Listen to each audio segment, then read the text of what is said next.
సనాతనం ఇది భారతధాత్రీ ఋషిపీఠం. సనాతనం ఇది భారతధాత్రీ ఋషిపీఠం. ఆది మహర్షి పరమేశ్వరుడే అధిపతిగా గల అమృతధామం ఋషిపీఠం. ఋషిపీఠం. పుష్పైరరణ్య సంభూతై పత్రైర్వాగిరి సంభవై.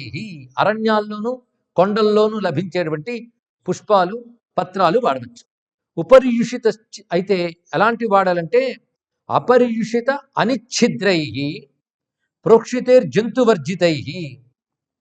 అపరియుషితం అంటే ఇదివరకు వాడి మళ్ళీ వాడటం ఒకటి, ఎన్నో కాలం ఉండిపోయిన పువ్వులు మళ్ళీ వాడకూడదు, తాజాగా ఉండాలని చెప్తున్నాడు. అలాగే ఛిద్రములు కాని పువ్వులు మాత్రమే వాడాలి. పైగా పువ్వును ప్రోక్షితం చేయాలి, పువ్వులు కడగరాదు తెలుసుకోండి. పువ్వును ప్రోక్షితం చేసి వాడాలి. ప్రోక్షణతేనే శుద్ధంది. అది ప్రోక్షితై, ప్రోక్షితం అవ్వాలి. దానిలో కీటకాలు ఉండరాదు. ఇలాంటి పువ్వులు చూసుకోన్నాడు. ఇక్కడ ఎక్కువ గొప్పతనం ఏంటంటే తన తోటలో వచ్చిన పువ్వులే ఎక్కువ శ్రేష్టము. ఆత్మారాముద్భవైర్వాపి పుష్పై సంపూజయే శివం. ఇది చాలా విశేషం.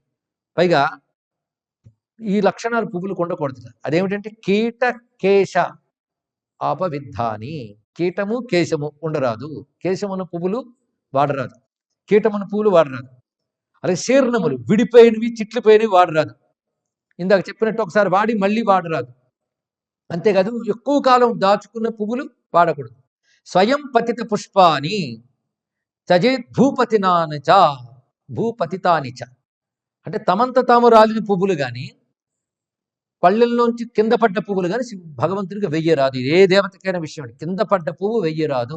అలాగే విసిరి వేయకూడదు పువ్వులు. ఇది తెలుసుకోవాలి. విసురుతూ ఉంటాను చూసారా, పెట్టడం ప్రేమగా పెట్టాలి.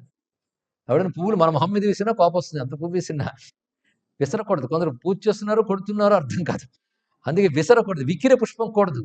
అదేవిధంగా భూపతనం అనేవి కూడవు. ముక్కులై నార్చేయద్దేమో, మొగ్గలు పూజించరాదు. ఇది అలాగే బాగా వికసించనే పూజించరాదు. ఒకవేళ పువ్వులు దొరకకపోతే పత్రాలు పూజ చేయన్నాడు. పత్రాలు దొరకకపోతే ఫలం పెట్టున్నాడు. ఫలం దొరకకపోతే తృణములు మొదలైన గరికలు మొదలైన పెట్టు, ఔషధులు పెట్టు.